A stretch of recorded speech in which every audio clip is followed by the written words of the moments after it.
예, 거의 당대표 출마에 준하는 행보를 보이고 있는 국민의힘 나경원 전 의원입니다. 그런데 저희 뉴스탑10 방송 직전에 오늘 오후에 김대기 대통령실 비서실장이 이례적으로 이런 문자 메시지를 언론에 돌렸습니다.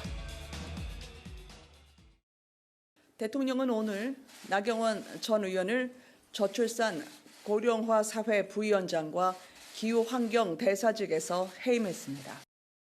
윤 대통령 귀국에 맞춰서 출마 선언하실 것이라는 추측이 있는데 그때쯤 하시는 건가요? 지금 이제 마음의 결심은 거의 서가고 있습니다. 국민과 대통령을 이간하지 않고 국민의 마음과 뜻을 대통령에게 잘 전달하는 것이 당대표의 가장 큰 덕목 아닐까 이런 생각을 하면서 총선 승리에 제가 어떤 자리에서 어떤 역할을 할 수 있는지에 대한 그런 고민을 하고 있습니다.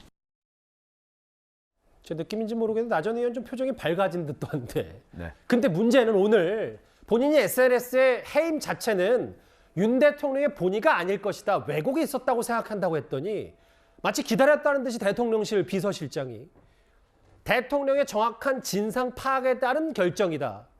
처신이라는 단어 나왔는데 그동안의 처신이 어찌 생각할지 본인이 잘 알 것이다. 이렇게 오늘 언론에 공지를 했어요. 그러니까 그 처신이라는 거는요. 그 나경원 전 의원이 보여주었던 그동안의 여러 가지의 상황. 뭐 그게 다 공개되지는 않았습니다. 그리고 이제 윤석열 대통령 쪽 대통령실에서 설명하고 있는 부분도 있고요. 이제 그런 것들과 관련해서 지금 윤심이 여하튼 나경원 전 의원한테 있지 않다 하는 걸 대통령실에서 거듭 저는 뭐 국민들한테 공표하는 거라고 보거든요. 그런 점에서 본다면 이 정도인데도 뭐 못 알아들어? 뭐 이런 거의 그런 수준을 보입니다. 그런데 글쎄 저런 식의 그 집권당의 일종의 내부 갈등 뭐 그런 것들이 국민들 앞에 이 생중계되듯이 나가는 것이 과연 뭐 물론 아무리 뭐 당신 100%로 전당대회를 치른다고 하지만 바람직한 일이냐 하는 부분에 관해서 과거 공천 파동이나 이런 걸 많이 겪었던 경험이 있잖아요.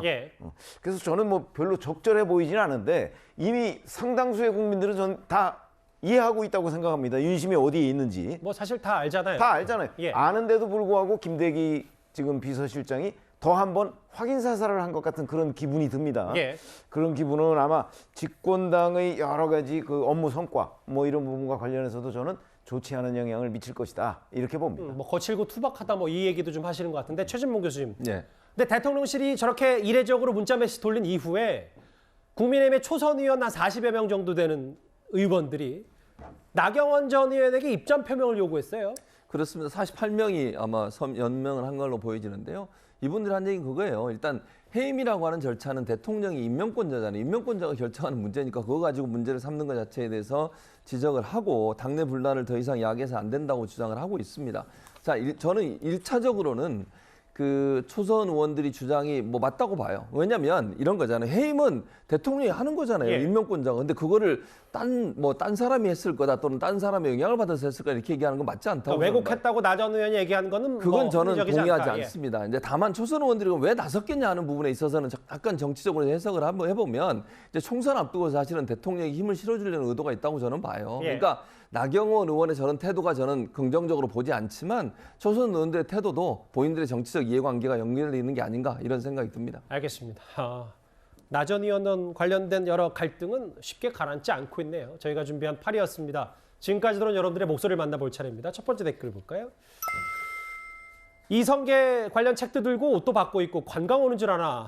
송환이죠. 누가 봐도 황제 도피인데 그러나 마음은 가시방석이다. 김성태 전 회장 얘기입니다. 범죄자가 법 무서운 줄 모르고 판치는 세상이 정상인가요? 하셨고요. 범죄를 모은 재산은 100배 환수하자. 뭐 관련 얘기 좀 많으신 것 같습니다. 댓글 중에. 마지막 볼까요?